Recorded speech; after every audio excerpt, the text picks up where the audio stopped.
Halo,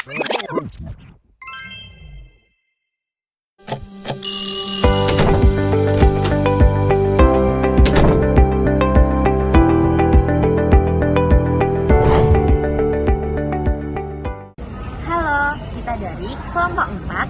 Di sini kita akan mempresentasikan psikologi perkembangan yang berjudul Biological Beginnings dan Physical Development. Saya, Zurora Atifah, perwakilan dari teman-teman saya, akan memperkenalkan teman-teman saya.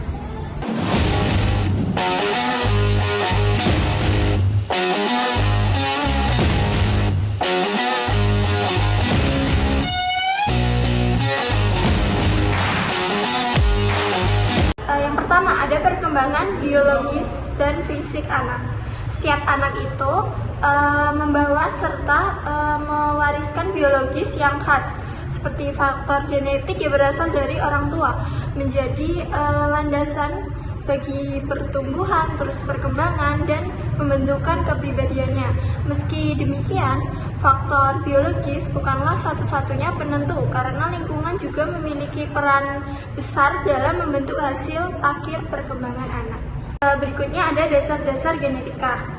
Yang pertama ada DNA dan gen. Semua informasi biologis kita tersimpan dalam DNA. Gen adalah unit dasar pewarisan yang mengandung instruksi dan membentuk protein yang diperlukan tubuh agar bisa tumbuh dan berfungsi. Terus berikutnya ada kromosom yang tersusun dalam pasangan. Kromosom menyimpan ribuan gen. Anak dapat menerima setengah kromosom dari ayah dan setengahnya lagi dari ibu. Yang berikutnya lagi ada alel. Alel atau variasi dari suatu gen yang menentukan perbedaan karakteristik fisik seperti warna mata dan bentuk rambut. Pewarisan sifat. Yang pertama itu dominan dan resesif. Dari beberapa sifat yang lebih atau menang atau lebih dominan itu sifat itu dapat lebih mudah muncul, sementara sifat resesif hanya muncul jika keduanya diwarisi. Terus berikutnya ada poligenik. Banyak sifat manusia, misalnya tinggi badan, kecerdasan, tidak ditentukan oleh satu gen saja, melainkan kombinasi dari banyak gen. Berikutnya ada interaksi gen lingkungan. Nah, gen ini itu tuh tertentu dan dapat diekspresikan secara berbeda tergantung pada kondisi lingkungan. Ada perkembangan prenatal. Yang pertama itu ada tahap zigot. Tahap ini itu 1-2 minggu. Pada tahap ini, sel sperma dan ovum itu bertemu dan membentuk zigot yang mulai membelah dan berkembang. Yang kedua ada tahap embrio. Itu dari minggu kedua sampai 8. Nah, di tahap ini organ-organ utama mulai terbentuk, termasuk jantung, otak, dan sistem saraf. Yang terakhir ada tahap janin pada minggu 9 hingga kelahiran. Nah, tahap ini itu pertumbuhan pesat dari ukuran tubuh, perkembangan otak, dan lebih kompleks, serta pematangan organ yang diperlukan untuk bertahan hidup setelah lahir. Faktor yang mempengaruhi perkembangan prenatal yaitu ada nutrisi ibu. Nutrisi yang banyak untuk membantu sel-sel itu bertumbuh maupun jaringan-jaringan tubuh pada bayi itu bertumbuh secara baik. Nah, jika sel-sel ataupun nutrisi tidak terpenuhi dengan baik, maka berpengaruh pada si janin. Dan kedua itu ada zat berbahaya. Jika orang yang hamil mengkonsumsi zat berbahaya, maka zat berbahaya itu akan menembus plasentanya sehingga berpengaruh pada si janin. Si janin bisa mengalami kecacatan pada tubuhnya maupun organ-organnya. Selanjutnya itu ada stres pada ibu. Jika kondisi emosional ibu tidak stabil, maka dapat berpengaruh pada fisik maupun biologis selama kehamilan tersebut. Dan usia ibu. Jika ibu yang di bawah 20 tahun ke bawah itu hamil, maka itu sangat berpengaruh pada kehamilannya, karena rahim pada ibu yang berusia 20 tahun ke bawah itu belum stabil, dan usia 35 ke atas itu juga akan mempengaruhi perkembangan maupun kehamilan selanjutnya. Lanjut yaitu ada persalinan dan kelahiran. Proses kelahiran itu adalah proses alami yang dialami di mana leher rahim atau serviks terbuka dan menipis sehingga memungkinkan bayi untuk bergerak turun dan pada jalur rahim tersebut. Selanjutnya ada kondisi kelahiran prematur. Biasanya bayi-bayi yang lahir sebelum 37 minggu itu akan memiliki tantangan-tantangan medis. Selanjutnya ada berat lahir rendah, di mana dapat disebabkan karena jarak kehamilan yang tidak terlalu dekat dapat mengganggu kesiapan rahim sehingga pertumbuhan janin tidak optimal. Itu ada pengaruh genetik dan lingkungan. Nah, faktor genetik itu bersifat internal, di mana si janin atau si bayi itu akan mendapatkan warisan bawaan dari orang tua, dari bawaan potensi fisik maupun psikis individu sejak lahir. Nah, sementara itu faktor lingkungan itu merupakan faktor eksternal, di mana keluarga yang sangat berpengaruh dalam mewujudkan potensi tersebut. Selanjutnya ada gangguan genetik dan prenatal.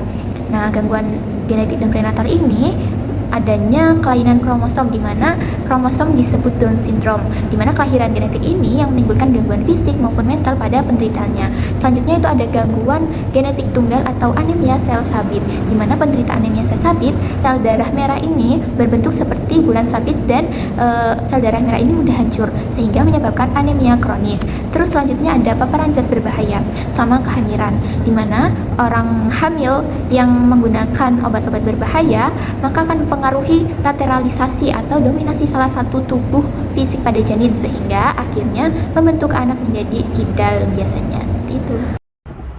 Selanjutnya, di bagian yang kedua, kita akan membahas faktor yang mempengaruhi perkembangan biologis dan fisik, yaitu perkembangan fisik meliputi berbagai perubahan biologis pada tubuh dan otak, perkembangan keterampilan motorik, serta pembentukan kebiasaan hidup sehat yang berpengaruh terhadap kesejahteraan anak.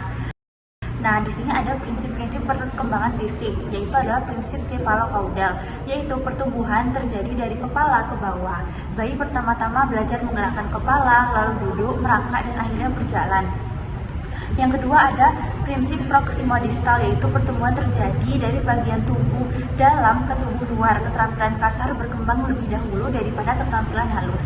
Yang ketiga ada diferensiasi dan integrasi, yaitu kemampuan awal yang umum dan sederhana secara bertahap menjadi lebih khusus dan terkoordinasi. Selanjutnya ada perkembangan otak, yaitu ada 4 bagian, yaitu pertumbuhan neuron. Nah, di sini bayi lahir dengan miliaran neuron. Pengalaman awal membentuk jaringan sinapsis. Yang kedua ada mielinisasi, yaitu lapisan lemak atau bisa disebut mielin terbentuk di sekitar serabut saraf dan mempercepat transmisi informasi. Yang ketiga ada pemangkasan sinapsis atau synaptic planning, yaitu koneksi yang jarang digunakan akan hilang, sementara yang sering digunakan akan diperkuat. Yang keempat dan terakhir itu plastisitas otak, yaitu otak anak sangat fleksibel dan mampu beradaptasi dengan pengalaman lingkungan. Cepet ya, Sal? 3. Yang berikutnya ada perkembangan motorik. Yang pertama ada perkembangan motorik merupakan aspek dalam pertumbuhan anak yang mencakup koordinasi gerakan tubuh secara garis besar. Perkembangan motorik dibagi menjadi 2, yaitu motorik kasar dan motorik halus. Yang pertama ada motorik kasar, yaitu perkembangan tentang otot-otot seperti berlari, berjalan, menari, dan berikutnya ada motorik halus seperti penguatan tentang otot-otot kecil seperti menggenggam dan juga yang lainnya. Yang berikutnya ada nutrisi dan juga kesehatan. Untuk mendukung pertumbuhan fisik dan kognitif optimal, anak-anak membutuhkan gizi seimbang yang mencakup karbohidrat, protein, dan juga lemak, vitamin, dan juga mineral. Asupan nutrisi yang memadai tidak hanya penting untuk perkembangan fisik, seperti pertumbuhan tulang dan otot. Otot juga krusial bagi fungsi anak. Fungsi otak dan kognitif yang sangat mempengaruhi kemampuan belajar.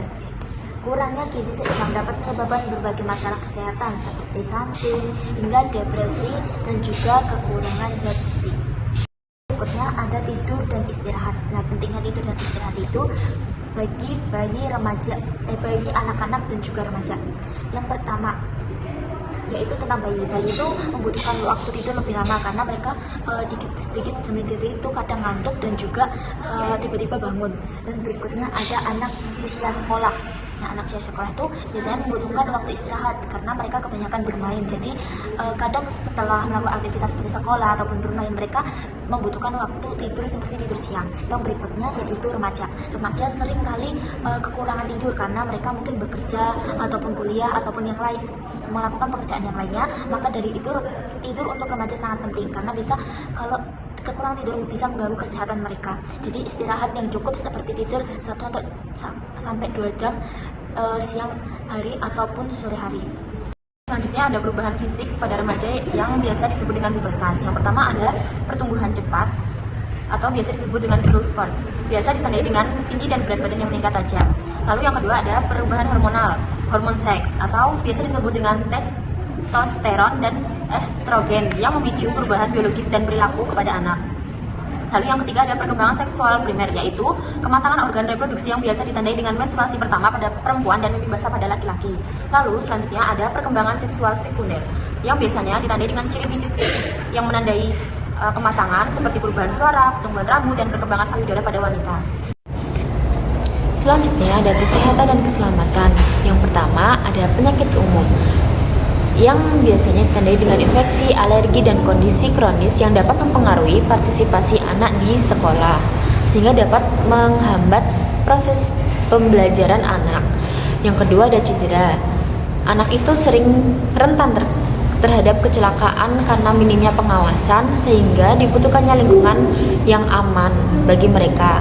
Yang ketiga ada kebiasaan sehat, yaitu aktivitas fisik teratur, pola tidur yang baik, dan nutrisi seimbang yang mendukung perkembangan optimal anak. Selanjutnya ada perbedaan individu dalam perkembangan fisik. Yang pertama ada jenis kelamin. Anak laki-laki dan perempuan itu biasanya menunjukkan pola pertumbuhan yang berbeda. Lalu yang kedua ada genetik. Faktor keturunan itu dapat mempengaruhi tinggi badan, kecepatan pubertas, sehingga kondisi fisik tertentu. Jadi tidak bisa disamaratakan. Lalu yang ketiga ada lingkungan. Pola hidup yang sehat, gizi, aktivitas fisik, serta dukungan keluarga itu berkontribusi besar pada variasi perkembangan anak.